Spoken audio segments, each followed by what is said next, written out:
membuat sesuatu, atau menggunakan suatu alat secara benar, urut, dan sistematis. Teks ini bertujuan agar pembaca dapat mencapai hasil atau tujuan tertentu dengan mengikuti harapan yang ditetapkan. Secara umum, teks prosedur menjelaskan cara melakukan sesuatu secara tepat melalui urutan langkah yang logis dan mudah dipahami.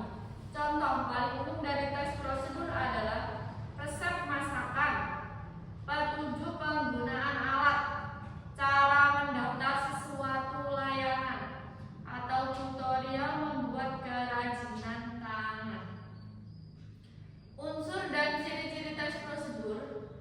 Teks prosedur memiliki beberapa ciri khas yang membedakannya dari jenis teks lain, yaitu 1. Menggunakan kalimat imperatif atau perintah dan kadang juga larangan atau saran, berisi panduan atau langkah-langkah yang harus dilakukan secara berurutan. Menggunakan kata kerja aktif untuk menunjukkan tindakan yang harus dilakukan.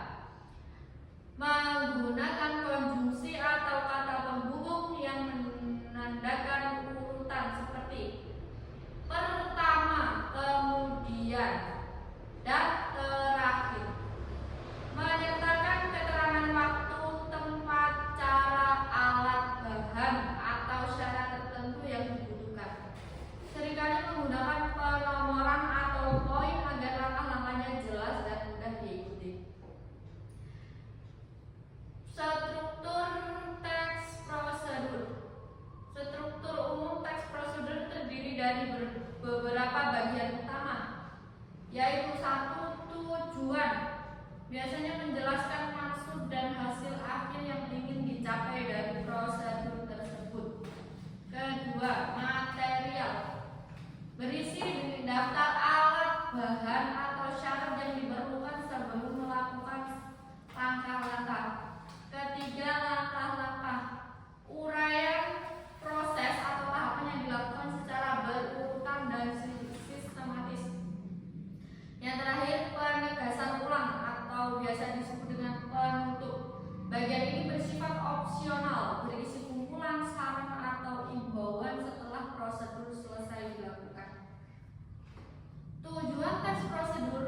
Tujuan utama teks prosedur adalah memberikan petunjuk yang jelas dan terperinci agar pembaca dapat melakukan sesuatu aktivitas atau membuat sesuatu dengan benar dan memperoleh hasil yang diharapkan. Dengan mengikuti teks prosedur, pembaca diharapkan tidak mengalami kesalahan dalam proses pelaksanaan. Berikut jenis-jenis teks prosedur. Teks prosedur dapat dibedakan menjadi beberapa jenis, antara lain 1. Teks prosedur sederhana, yaitu yang isinya langkahnya sedikit dan mudah diikuti. Yang kedua, teks prosedur kompleks, yang berisi langkahnya banyak, berjenjang, dan kadang memiliki sub-langkah. Yang terakhir, protokol, yang berisi langkah-langkahnya tidak terlalu ketat dan mudah dipahami. Didengarkan baik-baik, berikut contoh teks prosedur. Beberapa contoh teks prosedur yang sering dijumpai yaitu resep masakan, cara mengoperasikan alat elektronik, tutorial membuat kerajinan tangan, dan petunjuk pendaftaran suatu layanan. Oke, terakhir, singkatnya teks prosedur adalah teks yang menyajikan langkah-langkah sistematis untuk mencapai suatu tujuan menggunakan bahasa yang jelas,